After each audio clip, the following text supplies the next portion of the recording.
Hello and welcome back to another Bad Movie Reviews episode.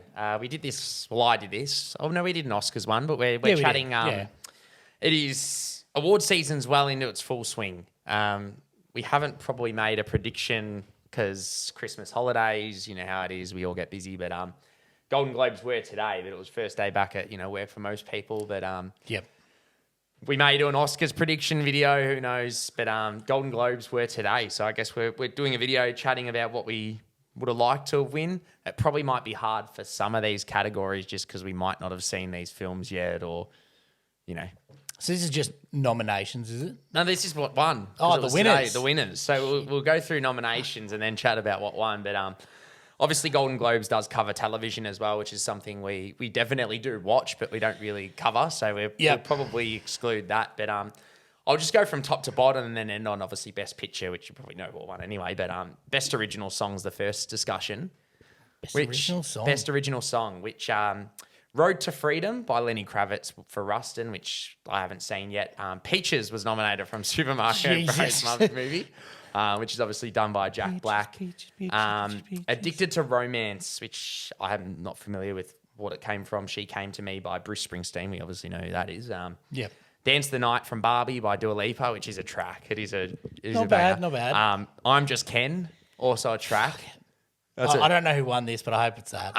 Well, no. The winner and what was nominated was also from Barbie, but it was Billie Eilish.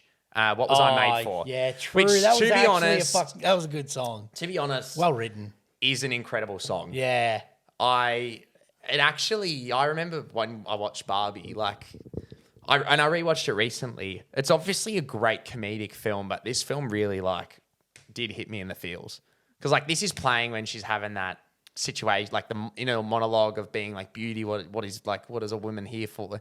And it just hits. And Billie Eilish does have a beautiful voice. Do you own it? On Blu-ray? Yeah.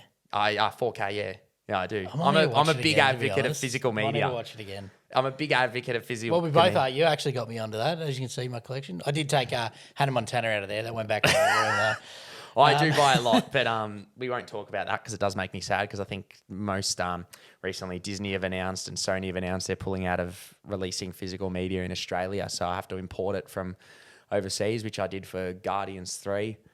Which just means it's $60 fucking per disc. But it is a beautiful song. But I must admit, I do find it in terms of nominations, I'm actually baffled here that nothing from Ballad of Songbirds and Snakes was nominated. I don't know if they're technically original, but even Olivia Rodrigo's song at the end, which I thought was really quite good. Yeah. I can't remember how it goes for the life of me, even though I'm bringing it up, so maybe it wasn't that great. But no, to be fair, I do think that was deserved. I don't know what you think. I'm Just Ken. I suppose it didn't cop a nomination at least. Well, that's what I'm saying. I haven't heard, but Peaches, I really don't understand. Don't get me wrong. It's probably just because of popularity. It's a comedic factor, but I would have loved to see I'm Just Ken winning, to be honest, because it is good. But come Oscars, they do perform that, so I'll find it funny if Ryan Gosling gets up on stage and performs. But staying on the music train, this is Best Original Score for Motion Picture. Nominated was Daniel Pemberton for Spider-Man Across the Spider-Verse. Oh, okay, yep, fair. Jerskin Fendrix for Poor Things, which I thought you were still yet to see that. I thought the score was impeccable. But Joe Hisaishi for The Boy and the Heron, which we did review that recently. That score is fantastic. So much. You've got Ludwig Göransson for Oppenheimer score. Yep. Mika Levy for The Zone of Interest, which we did talk about. I like The Zone of Interest. That was a good film, actually. The score for that was the most anxiety-inducing thing I reckon I've seen in quite some time. To be fair. And then Robbie Robertson for Killers of the Flower Moon was nominated for score. But I think it's probably no surprise who this went to. I'm sure you could probably guess. Boy and the Heron. No. Is that actually a guess? It was Ludwig for Oppenheimer. To be honest, as soon as that, I can't remember what the title track is, but as soon as the hits when he's creating the man, I knew that was going straight to Ludwig. That was going straight to your bank account to purchase. I have got the vinyl, yeah. I was about yeah, to say, I've got the, that'd be your vinyl. from Mondo Records. So it's Shout like, out to Mondo Records, not yeah, sponsored. Yeah, not sponsored. Yes. Yeah, I'm happy to take any vinyl you send. Yeah, to, whatever. I'll put it up. I'll go right there. We've got a spot right for you. Yes. Which but Anyway, impeccable score. But it is. Best screenplay is the next one, which usually most will do. Most award ceremonies will do like a best adapted and then a best original. Yep. Which if you don't understand what that is, best original is obviously completely original source. Adapted, whether it's adapted from a source material or anything like that. But Golden Globes do put it into one category for some silly reason. Does score count as the entire movie score overall, or is it like one part that's the entire a the certain whole score? part that's exceptional? Yeah, it's the whole score. Gotcha. Because I felt like for me, I guess we were kind of moving on a little bit, but Oppenheimer was great, like 80% of it, but Boy and the Heron for me, 100%. Oh no, I would Slapped. agree. Like, I mean, Slapped. it is nominated, so that obviously. Yeah, obviously. But I do agree. But Ludwig, I to be honest, I haven't rewatched. Like, Boy and the Heron's still fresh in the memory. I remember obviously that one specific song from Oppenheimer, but like I do have it on 4K. I do plan to rewatch it. Might be another rewatch. I reckon. But yeah, so I mean, chatting about, I can't remember where I was at, but best screenplay, yeah, they do go into one, which the nominations all make sense here. You had Justine Triet for Anatomy of a Fall. Yep. Which I know you was rated lucky. quite highly too. Yes. Celine's Song for Past Lives. Oh, yep, cool. Yep. Yep, You had fucking love that. obviously Nolan for Oppenheimer. Yep. Eric Roth and Martin Scorsese for Killers of the Flower Moon. Yep. You did have Greta Gerwig and Noah Baumbach for Barbie and Tony McNamara for Poor Things. Okay, cool. This actually, looking at who won it, is extremely surprising. Killers of the Flower Moon didn't win. But no, I actually thought Barbie would win. All things considered, like in terms of the screenplay, it's obviously like when you think of the source material, and it's been talked about recently because it was technically going to be in Best Original because it's a completely like the idea of obviously like it's a completely original script, right, like in that sense. But it was moved to adapted because it's technically adapted from a toy. But Gotcha. all things considered, it's a extremely well written. So like, and that was favourite to win. But it actually went to Anatomy of a Fall. Oh, okay. Which I'm completely happy with because once you do see it, it is impeccably written. It is like half German, half English. That's fine. But it's the same with Past Lives anyway. It's half Korean, half English. yeah. It's just like impeccably written. It's a courtroom drama in the sense. So when you know you're watching a courtroom drama, you know you're probably getting some good writing. It's edge of the seat dialogue. Really, it's not like it's an action film in any sense, but yeah, cool. This one made me happy. I'll be honest. It was Best Director for Motion Picture. You had Christopher Nolan nominated for Oppenheimer. Yep. Celine's Song also for Past Lives. I'm happy to see her getting recognition. Yep. Bradley Cooper for Maestro. Yep. Martin Scorsese for Killers of the Flower Moon, and then Yorgos Lanthimos for Poor Things. What was the nomination award for? Best Director. Best Director. Oh, man. Yeah, there's some good ones in there. Like Maestro was great. Especially... it is probably, I really loved it, but it's probably the most Oscar bait film of all of them. In that, like, you can tell, like, not that they're trying to make it specifically for an Oscar, but it's like, you get that, when you get that sense from those films where you're like, it's kind of almost made for... I think you might have said earlier today that Oppenheimer swept it for a few awards. Yeah, I may have got it, but I was going to say Killers of the Flower Moon.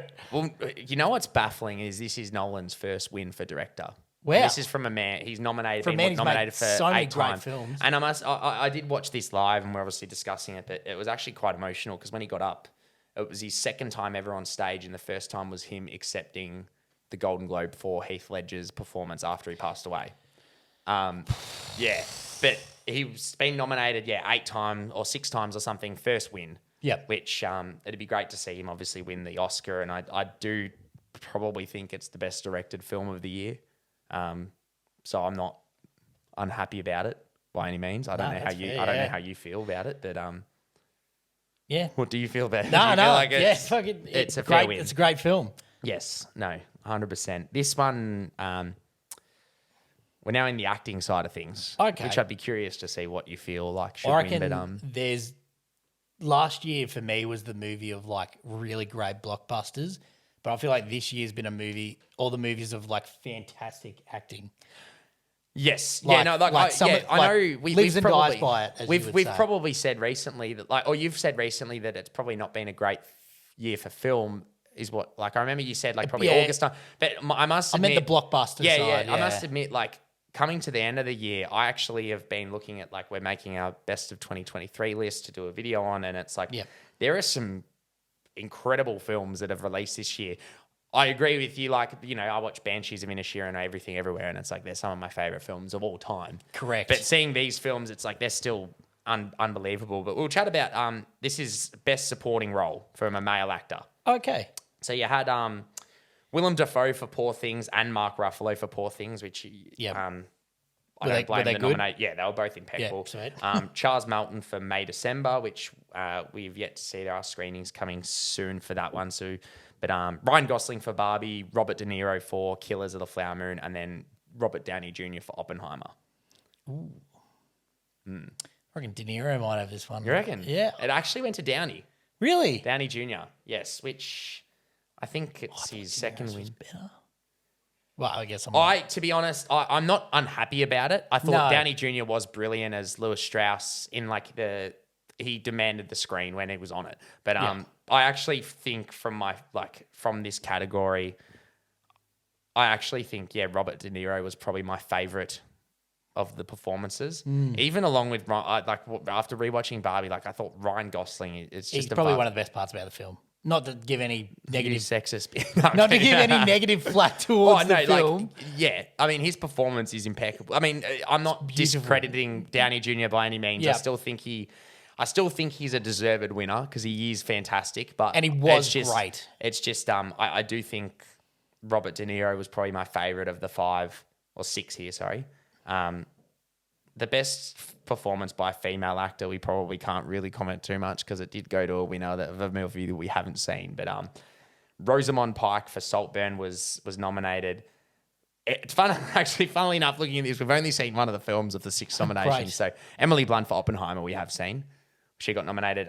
Danielle Brooks for The Colour Purple, Jodie Foster for NYAD, Julianne Moore for May December, Rosamund Pike for Saltburn. I've seen that. Yeah. It did go to Davine Joy Randolph for The Holdovers. You haven't seen that yet? But good I've on you. heard impeccable things. It does come out, I think, next week Classic in Australia. Australia, thank you. Yes. So I'll refrain from commenting. I thought Emily Blunt and Rosamund Pike were brilliant for their roles, but can't comment on the other 3 as we have not seen it. Yep. This one we can probably comment a little bit. And this is best performance by a male actor in a motion picture. Now, they do categorize it in drama and then musical or comedy. So this is the musical or comedy side. Okay. Bradley Cooper. Well, no, that's technically drama because it's not a mute. Even though There's a bit of musical. Joel Queen. I can't remember fucking pronounce it. Give it a Bo's go. afraid. I'm gonna get. I've had comments before. Joaquin Phoenix. Joaquin Phoenix or something. Yeah. How did I get that right? I don't know. Matt Damon for Air. Okay, yeah, cool. Nicolas Cage for Dream Scenario, which has come out, but we've just missed it over the Christmas break. That's where I think he appears in everyone's dreams. Yeah. Timothy Chalamet was nominated My for Wonka. boy. Yeah. For what, sorry? Wonka. Oh, yeah, Well, sweet. the only thing that came out that he was in this year. Correct. Speaking of, Dune comes out in like 8 weeks, 6 weeks, but it's not far away. Jeffrey Wright for American Fiction, which isn't out in Australia yet, and Paul Giamatti for The Holdovers, which he did win. So Holdovers had 2 acting awards, which is huge. Yeah. We'll see it shortly and review it. But to be honest, Makes me I think quite Paul hyped for the Giamatti film. is an incredible actor. So I'm not Who's hitting? He's I always suck at names. blue, so- big blue liar. You can. Oh, yeah. Big Blue Liar What's is the it called? first film you thought of. Yeah, with Frankie Muniz. Yeah. He plays Rhino in Amazing Spider-Man 2. Those are the 2 that... I mean, he's a thespian, though. Like, he's a character actor. yeah. But this one... So this is best performance by female actor in motion picture, musical or comedy. Okay. You had Fantasia Barrino for Colour Purple, which I'm still yet to see. Jennifer Lawrence for No Hard Feelings was nominated. Which, yeah, Must have been a rough category. Yeah, I mean, she's good in the film, but I don't think it's. I mean, she didn't win it. Let's put it that way. Yeah, yeah. Margot Robbie was nominated for Barbie, expected. Yeah. Natalie Portman for May December, Alma Poisty for Fallen Leaves, which is an international film that's both of them. May December's coming out soon, so we'll be able to chat about that. But I did actually go to Emma Stone for Poor Things, which is her second Golden Globe win. First was La La Land, which is probably my favorite movie of all time. Yeah. I do think she deserves it. I think she's. I mean, without seeing the other film like Color Purple, Fallen Leaves, May December, I do think she's easily the best part about Poor Things. I've told you the plot of the premise of the plot. You can understand what kind of physical performance that takes. You have to bring some good acting props for that kind of film, that's for sure. Yes, yeah, which I'm sure you'll go see eventually. It'll happen. It'll happen, maybe 6 years' time, but who knows? Now, this is best performance by a male actor in a motion picture drama. So you had Bradley Cooper for Maestro. My boy. Barry Keoghan, my boy, for Saltburn. Andrew Scott for All of Us Strangers, which, to be honest... All of Us Strangers? That's one of my... Yeah, that's the film with Paul Mescal, where they're... But the fact that he was... Mescal. Oh, incredible. The fact that he's nominated just makes me happy because it's a very under-the-radar film that probably won't make much money, but his performance is... unbelievable. Coleman Domingo for Rustin, which I've heard good things about. And then you've got Leonardo DiCaprio. Did I say that for Killers of the Flower Moon? No. No. There you go. I mean, Leonardo DiCaprio getting a nomination is just like me waking up in the morning. You hope it happens, but it does every time. Yeah. And it did end up going to no surprise. I haven't said it. No, I haven't said it. Cillian Murphy for Oppenheimer. Nominated. Is that a surprise? Nah, not really. When you have a 3-hour-long film and the title of the film is based on your character, and you spend 98%, you're probably going to win screen. it. Yeah. In saying that, he's obviously extraordinary. To be fair, Maestro though, it was also mostly on screen as him. Well, Maestro's just the name like of that's just composing like. Yeah, I know, but I mean like. I know what you mean. Yeah. Yeah. I mean, Coleman, yeah. What I said makes no sense because Coleman Domingo's also, his name's Rustin. But look, I do think he's probably the best performance of the year. He was pretty good.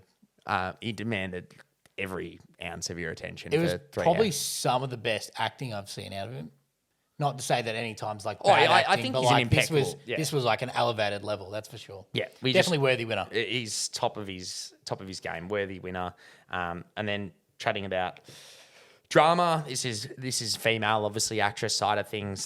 Sandra Hüller was nominated for Anatomy of a Fall. Yep.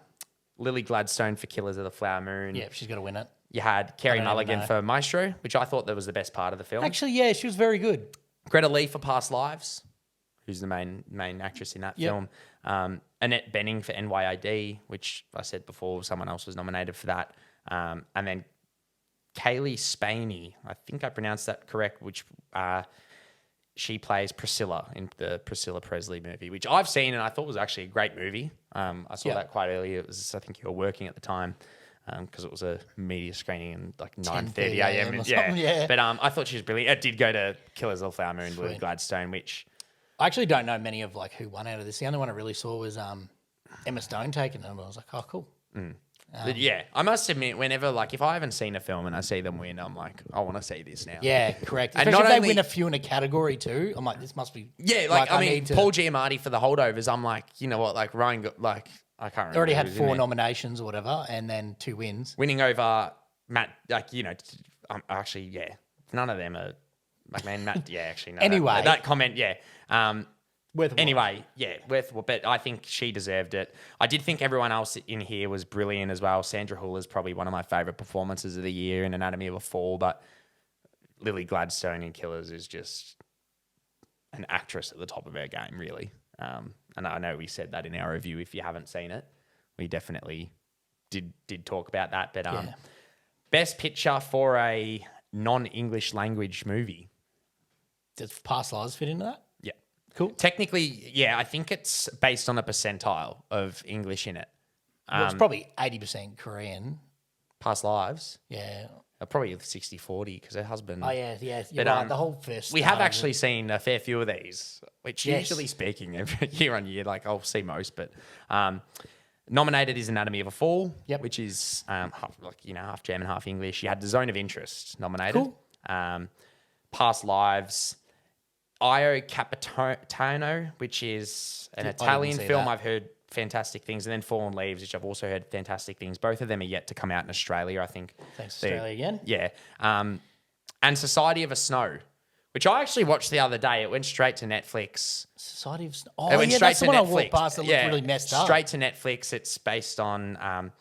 I haven't released a review for it, or probably won't release a review, but I do recommend watching it. It's a true story based on a plane crash in 1972 or something, where they crash on the top of a mountain in the snow, and then 72 days late, it's just a survival story basically. But I thought that was fantastic. But I did go to Anatomy of a Fall, Yeah, cool. which I hope with winning, I hope it makes you kind of want to see it, purely because you've obviously seen Past Lives, Zone of Interest. Yeah, which I really and you enjoyed. both probably, I know you loved Past Lives, Zone of Interest. I know we both very much enjoyed, but we'll never want to watch again. There's a lot of films like it's that. the biggest horror film of the year.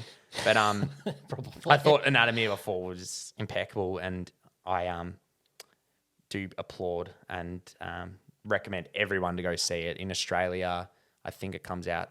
What kind of film 26. is Anatomy of a Fall? I know this is a little bit of a side note for you. I'm just going to ask. I'll tell you the basic plot of the film. It's essentially the main character, Sandra Huller's character.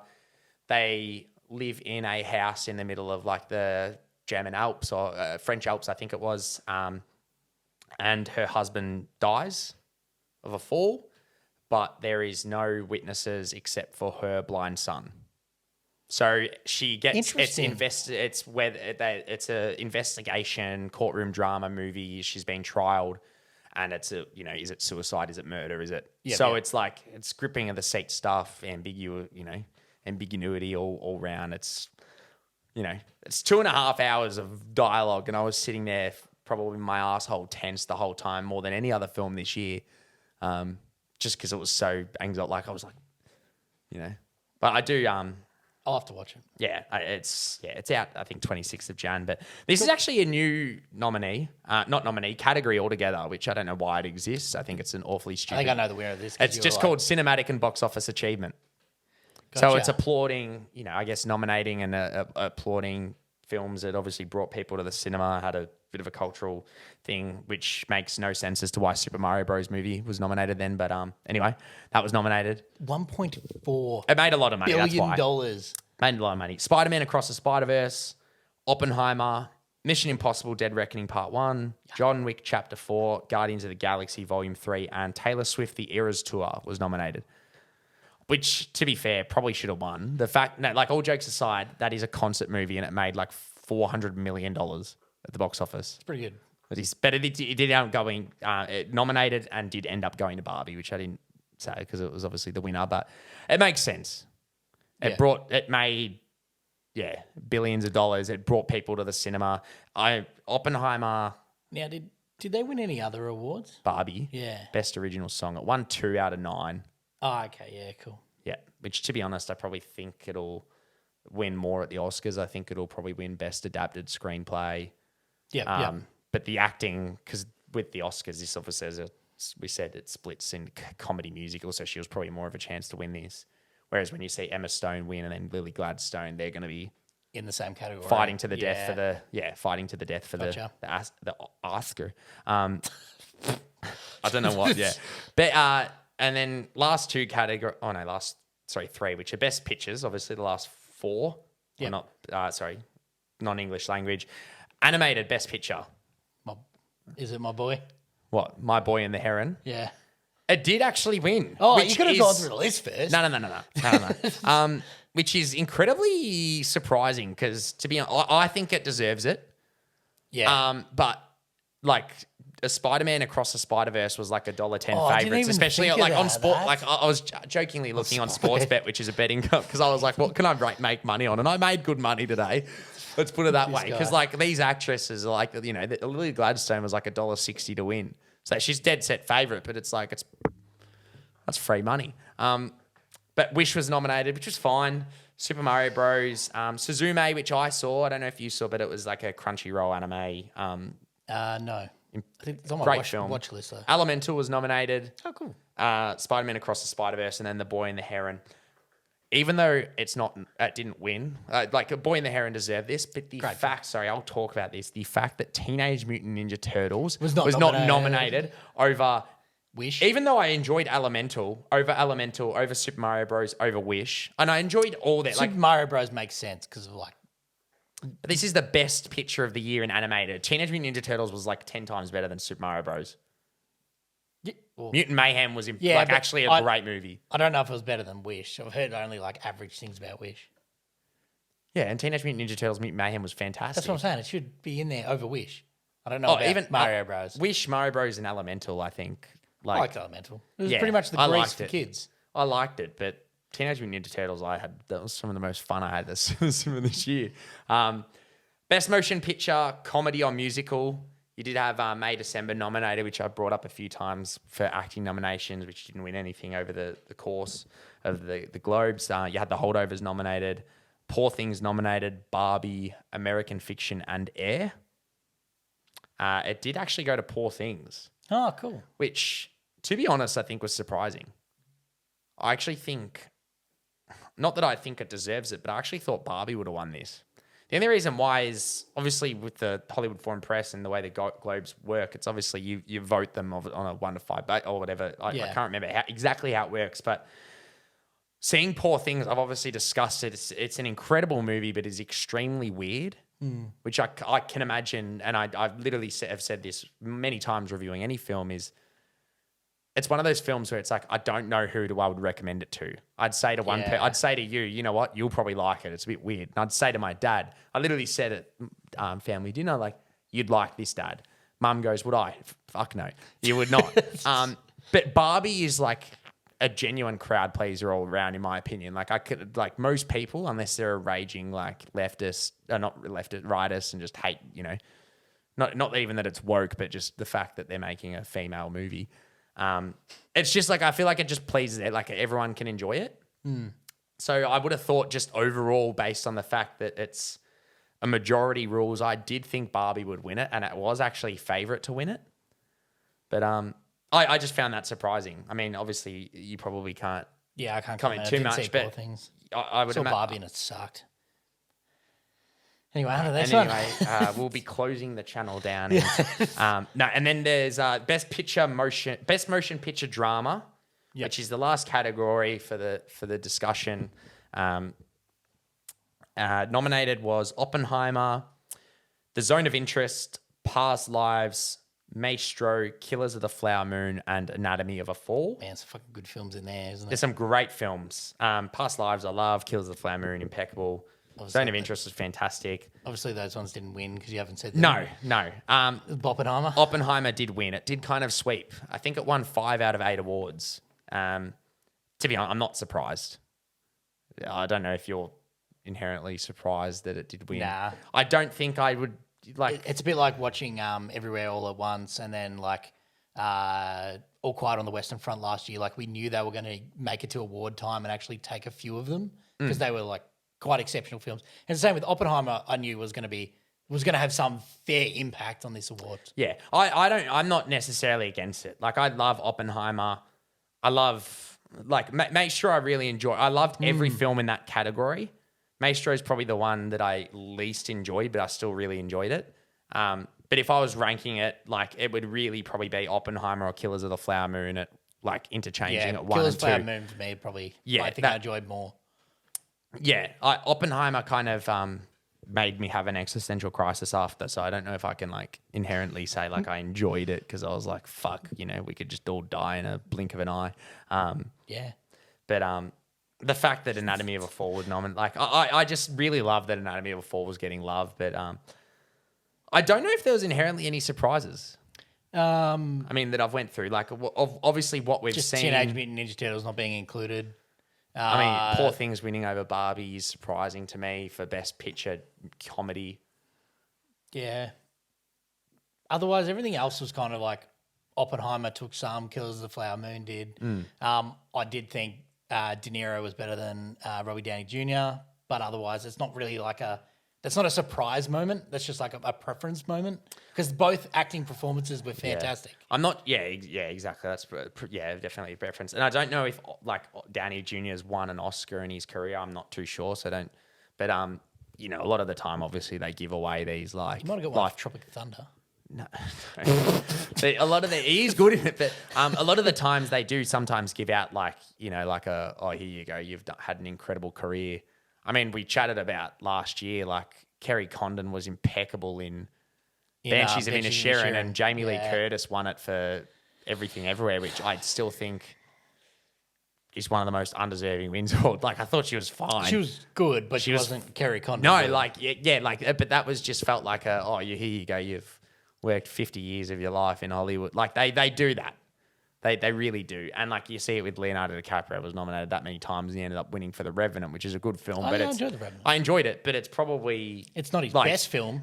Like Wolf of Wall Street or Departed or even... what came out... he's a lot better in Killers of the Flower Moon than Revenant. It's just one of those physical performances, right? But yeah.